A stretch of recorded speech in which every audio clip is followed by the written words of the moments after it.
Нарыхтоўка першага ўкосу траў на Вісебшчыне дасягае экватара. Нягледзячы на тое, што сёлета яе тэрміны ў сельскагаспадарчым календары зрушыліся за капрызу надвор'я, спачатку зіма давала надзеі на старт ранняй кампаніі, а потым сваімі нецёплымі днямі тыя самыя надзеі перакрэсліла халодным росчыркам вясна. Але вісебскіх аграрыяў нават такімі ўмовамі не здзівіць і тым больш не напужаць, а таму і чэрвеньская спёка зараз толькі на руку. Этот год неплохой. Хотя и поздновато прошла к нам эта весна. Вот сейчас дожди прошли, еще лучше будет. Александр Парахонька, між іншым, расказвае, што кожная корманарыхтоўчая кампанія адметная.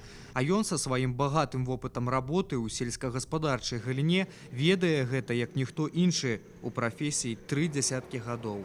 За гэты час на запасе ў вопыту і не баіцца любой работы. Зараз задзейнічаны на адвозцы кармоў. Кажа, што сёлета травы асабліва ўрадзілі і зараз, ды як і пры любой іншай вясковай рабоце, у час усё сабраць. Все отлажено. Работы хватает с утра до позднего вечера. В пределах 15, чуть больше, чуть меньше. Это что зависит от полей, от массы. На талачынскіх палях гаспадарка Рыдомальскі ў лідарах. Тэхніка на уборку траў выехала адна з першых. А вось працуюць тут, як і ўсе аграрыі, і гэты адказны час з самага ранку і да позняга вечара. З першага ўкосу траў тут трэба нарыхтаваць 10 000 тонн сенажу. Палі з кармамі ў гэтай гаспадарцы раскінуліся на 1000 гектараў. Чатырохзначная тут лічбы і па колькасці жывёлы, звыш 1000.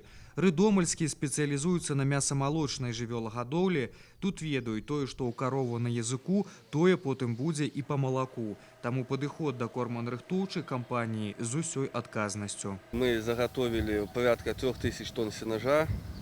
Это почти 27% к плану. На первый укос мы должны скосить 1000 гектаров. Из них на сено 100 гектаров, значит, и должны заготовить 10 500 тонн сенажа. Значит, рабочий день у нас с 6 до 8, в поле работает 2 КВК, также работает обмотчик, пресс-обмотчик в стрейч-пленку. Значит, на трамбовке 2 амкадора. Значит, скошена трава на сегодняшний день 400 гектаров. Одну сенажную яму мы уже заготовили, это около 3000 тонн. Укрыли ее пленкой по всем нормам и правилам. Значит, ну, работа продолжается. Сегодня начинаем закладку второй сенажной траншеи. Необходимо заготовить сбалансированные корма, чтобы отрасль животноводства дала продукцию, то есть молоко и мясо. Поэтому пошли, да, где-то еще чуть-чуть рановато, но мы пошли на тот шаг, чтобы начать первыми в районе. Чтобы заготовить действительно качественные корма. Самое важное, конечно, прием — это трамбовка, ночная трамбовка. У нас дежурят специалисты, все закреплены, чтобы не было такого простоев. Также укрытие сенажной ямы. Дзедаўскія метады пры нарыхтоўцы кармоў – гэта страта часткі ўраджаю, кажа вопытны дырэктар суседняй з Рыдомальскім гаспадарка Коханова Агра. А таму тут імкнуцца адпавядаць сучасным трендам. Плячо пастаўляюць на Талачыншчыне механізаваныя атрады. Гэта павышае галоўная якасць, а яшчэ і тэмпы нарыхтоўкі. Стрейч-пленка сегодня – это новая технология, которая сегодня позволяет сохранить кормовые единицы для обеспечения всего поголовья качественными кормами. Поэтому у нас сегодня нет пресса такого, но район выделяет, группа сформирована сегодня в районе, заготавливает, допустим, Ридомский или сельхозтехника, потом передается нам, сколько мы запланировали, столько мотаем, заготавливаем стрейч-пленку сенаж. Сроки и качество играют огромную роль в заготовке кормов. Поэтому, как учат и говорят, что нужно соблюдать технологию. То есть и в заготовке кормов это доказано, что сегодня питательные вещества самые в ранней стадии скошения трав. Там есть все, и белок, и сахар.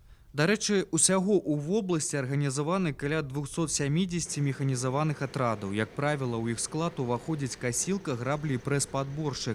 На талачыншчыне нарыхтоўка ідзе талакой. Корма – основа животноводства, да, и основа продуктивности дойного стада.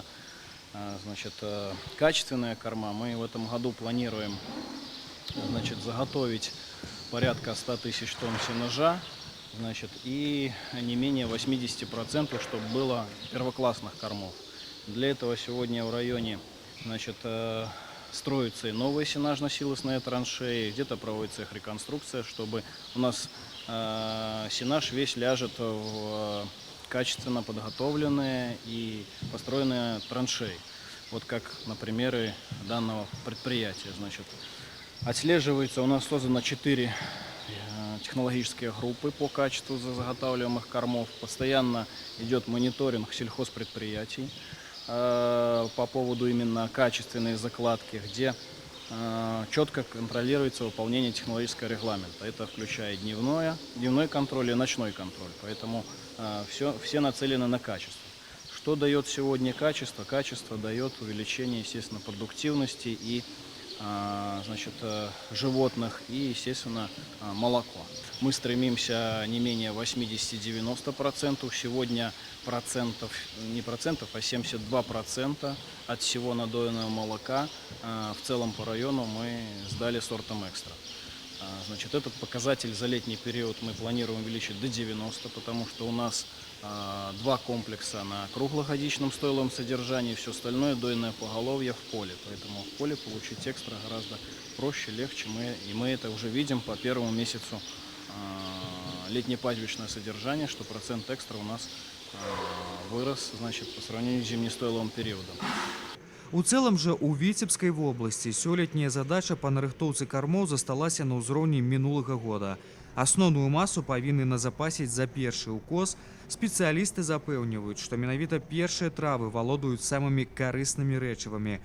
Пасля ў аграрыю будзе невялікі перапынак да другой касавіцы. Як правіла, яе час наступае праз 14-20 дзён.